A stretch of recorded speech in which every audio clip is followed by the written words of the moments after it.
members here. Our chair, the Honorable Derek Pugh from District 2, is not here today, so I will act as chair in his absence.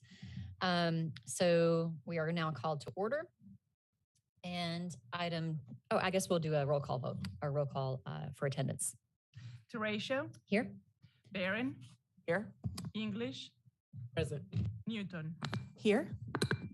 We have a quorum. Thank you so much. Item 2 is the approval of minutes. Those are on pages 6 through 9 of our agenda in the packet today. So moved. Second. Thanks. It's been moved and properly seconded. Any adjustments to the minutes? Hearing and seeing none, will you call the roll for the approval of our minutes? Teratio. Yes. Barron. Yes. English. Yes. Newton. Yes. Motion approved. Thank you. Next is the adoption of our agenda. Excuse me. Are there any, I guess I'll ask staff, are there any adjustments to the agenda? No changes, Madam Chair. Thank you. Is there a motion regarding the agenda? So moved. Second. It's been moved and properly seconded. We call the roll for the agenda. Barron. Yes. Teratio. Yes. English. Yes. Newton. Yes. Motion approved. Thanks so much. That brings us to item 4, our items for action today. We have 2. The first one is 4A, Department of Public Works, Engineering Division, Traffic Calming, approval for speed hump installation that can be found on pages 10 through 13 of our packet today. Is there a motion regarding 4A? Or would anybody like to start with discussion? I did. Second. Okay. So it's been moved and properly seconded for approval of that item. Any discussion? Yes, Ms. Newton. Thank you.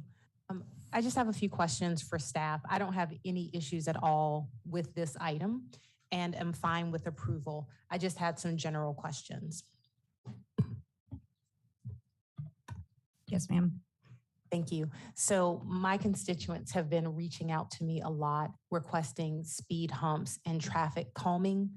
And my first question is, and it might be buried in my email somewhere, if you can tell me about how many requests the department has for evaluation of speed humps, broadly speaking. I can tell you right now, our backlog is into January of next year.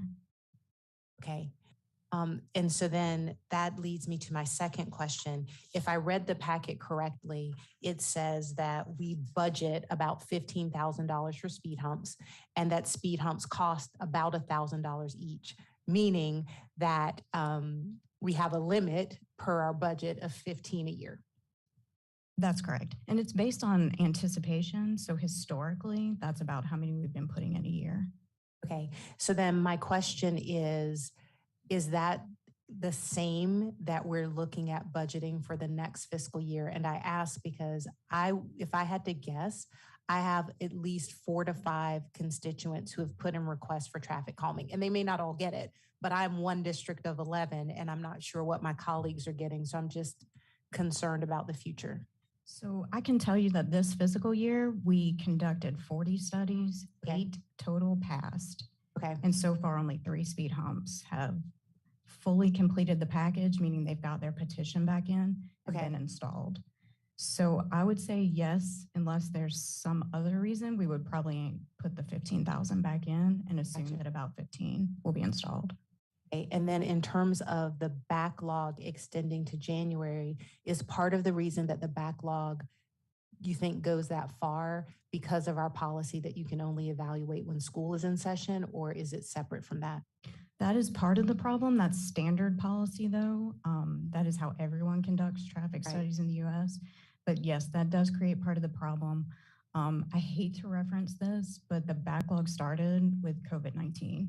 Sure. So we stopped doing traffic studies for 1.5 years. We could not do them. Gotcha. So that created a huge backlog that did not exist before that. And then is there anything else that we can, again, understanding you have to do it when school's in session and school is, even though I'm pretending it's not almost out, it's almost out. Is there anything else that we can do reasonably that might speed up our work through the backlog? We have purchased 2 new sensors, so we were conducting 2 studies a week. We're now doing 4. Like you said, unfortunately, we've hit summer break, so we can pick back up when school starts with 4 a year. There've been some other conversations about ways to handle this, but right now funding is an issue, and this is the way that we can fund it.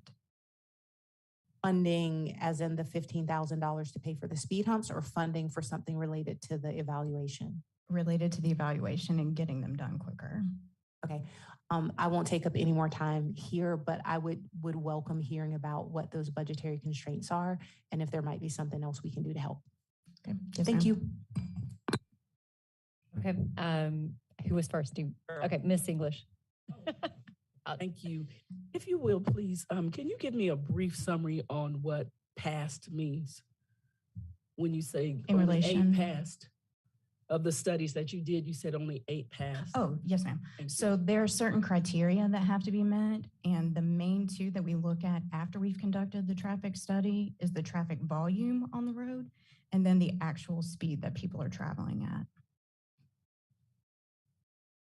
Ms. Barron? Thank you. So I also would welcome the information about the budget restraints that you're having. I would love to see that. And then my other question to you would be, could you all provide us with a list of those streets and those areas that are that have passed and that are on that backlog to be for the speed humps to be installed? The backlog is of the studies that haven't Oh, been I see. conducted. Yes, ma'am. So the 8 that have passed, there's no backlog. We're able to do them within a few weeks. Just Okay. since we installed them internally, it's just a matter of getting our staff free to go and do the installation. So could you provide us with a list of those? The 8 that have passed? Yes. Yes, absolutely. Thank you. And I think it would, just for future, it would be helpful as when we get these and we're voting for them to be installed or anything of that nature, so that we can know where they are. Because I too have many in my district that we either have been assessed, my own very community, we can't seem to pass. But I promise you, it's like a dragway. But Yes, ma'am. you know, I would like to see, you know, as they are being passed and moving forward, to see which one those are. Yes, ma'am. Yes, Mr. Malinowski. Hey, Madam Chair.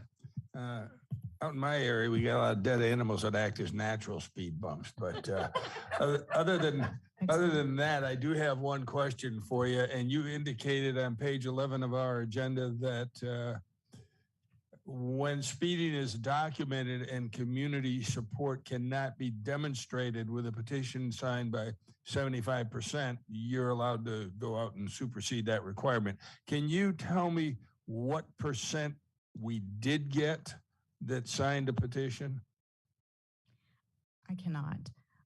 They did not turn their petition back in. The neighborhood association suggested to me that the rental rate is at 90% in this area, and they could maybe get 10% of the signatures they needed out of the 75.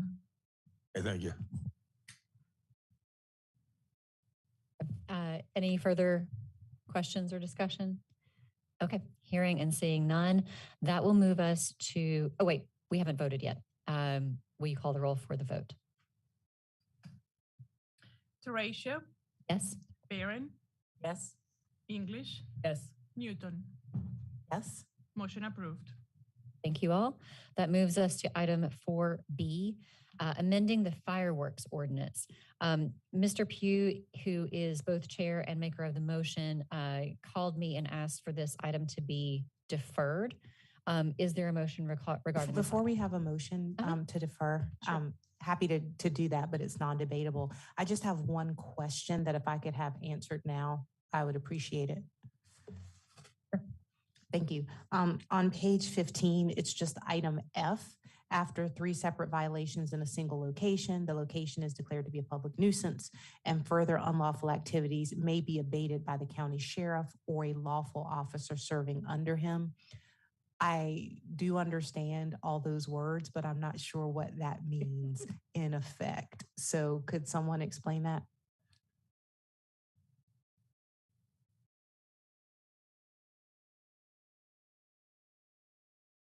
Hi. Okay. Well, I admit I did not draft it or read it, but what it looks like they're trying to do is this is going to be 3 fireworks violations. However, after that, you're a nuisance in any unlawful activities. Now, abated by the county sheriff, I'm not sure. Tell you to stop, ticket you, arrest you. I don't know what they intended there. Okay. I'd have to go back and ask, I don't know, Chris or whomever helped with this, Patrick.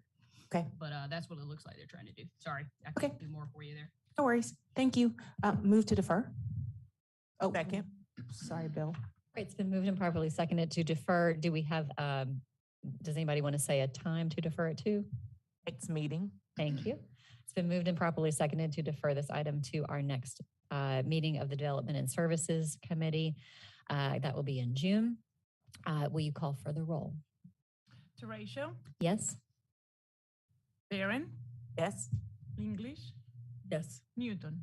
Yes. Motion approved. Thank you. That brings us to item 5. 5 is items pending analysis. No action is currently required.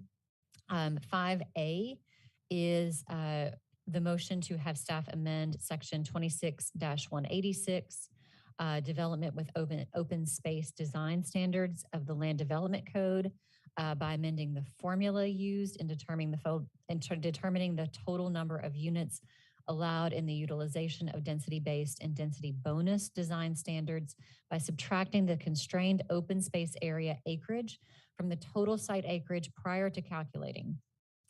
In addition, all lots must conform to the DHEC minimum required sizes, so no bonus allows that lot size to be less than the DHEC requirement.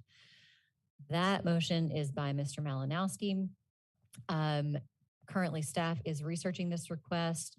A recommendation will be made to the Planning Commission regarding the request. I guess my question is, when will Development and Services get information? This was one of those discussions that we did have at the last meeting where the county attorney at that time pointed out that there are certain things that the Planning Commission, once the county has one, takes charge of. But we did discuss being able to also still inform this group just out of courtesy. So I will follow up with the planning and zoning personnel to find out when the Planning Commission is going to be getting information, if they've gotten any, and then make sure we share that with you. I don't think there is an update beyond where we are right now, Mr. Ratio, but I do expect to bring it back to you in conjunction with the Planning Commission, not just wait till they're done. So I will respect the committee's wishes for that. So much. I was looking towards Mr. Malinowski to see if he had a question. Mr. Malinowski? I do, and I'd like to add some additional information here. The only people that were around when this took place would have been Ms. Only, myself, and Attorney McLean. Nobody else is to blame. And these people aren't to blame either. But this particular motion, I should not have had to put in again in January of this year, because I made a very similar motion in November 14th of 2017. And it was on the DNS committee in January and February of 2018, and then mysteriously disappeared. So by now, I think staff should have all these answers, because the person that's down there that's still doing a lot of in charge for this type of action is Mr. Price. So I don't know why we haven't had an answer immediately week number 1 since November of 2017. Thank you. Great. Thank you, Mr. Malinowski. I'll move us to item 5B, the motion to direct staff to evaluate current zoning laws that permit zoning designations for large residential developments to remain in perpetuity and present options to reevaluate or rezone those properties if they're not developed within 7 years. Recommendations should include processes to ensure that zoning and the comprehensive plan remain consistent with the lived character of the community. Staff is researching this request. And again, that recommendation will be made to the Planning Commission regarding the request. I'm going to guess that this is a similar situation.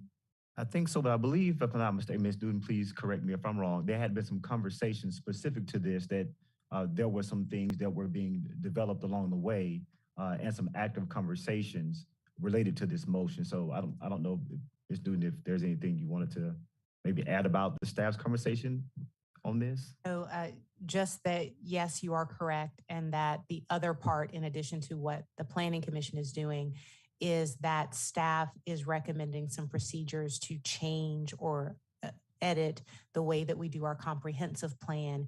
And that what I had asked was that they provide, I guess, additional documentation or guidelines in terms of how we were going to instantiate those recommendations. So it wasn't just something that we talked about one time, that there was actually a record. And so my understanding is that that is being worked on by staff. Correct. And the reason why I mentioned that is because that was a little bit more interactive than what the first item that we were discussing. Got it. Thank you. Anything further on this item?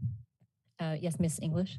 I still have the question of the legality.